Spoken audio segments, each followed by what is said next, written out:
સુરત ગ્રામ્ય એલસીબીએ ગૌવંશ કતલના આરોપી અશફાક શેખ પર પાસા હેઠળ ગુનો નોંધી સાબરમતી જેલમાં ધકેલી દીધો છે. સુરત ગ્રામ્ય જિલ્લામાં અસામાજિક તત્વો અને ગુનાહિત પ્રવૃત્તિઓ આચરનારાઓ સામે પોલીસે લાલ આંખ કરી છે.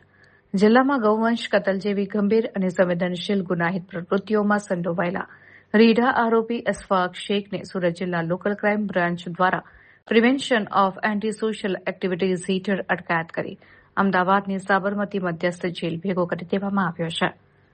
પોલીસના જણાવ્યા અનુસાર આરોપી અશફાક હુસેન શેખ લાંબા સમયથી ગૌવંશ કતલની ગેરકાયદેસર પ્રવૃત્તિઓમાં સક્રિય હતો અને વિસ્તારની શાંતિ તથા કાયદો વ્યવસ્થા માટે જોખમરૂપ બની રહ્યો હતો.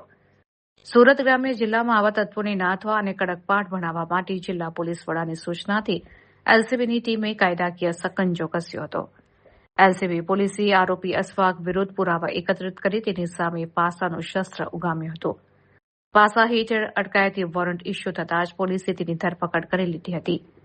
કાયદેસરની તમામ પ્રક્રિયાઓ પૂર્ણ કર્યા બાદ આરોપી અશફાક હુસેન શેખને ચુસ્ત પોલીસ બંદોબસ્ત વચ્ચે સાબરમતી મધ્યસ્થ જેલ અમદાવાદ ખાતે મોકલી આપવામાં આવ્યો છે.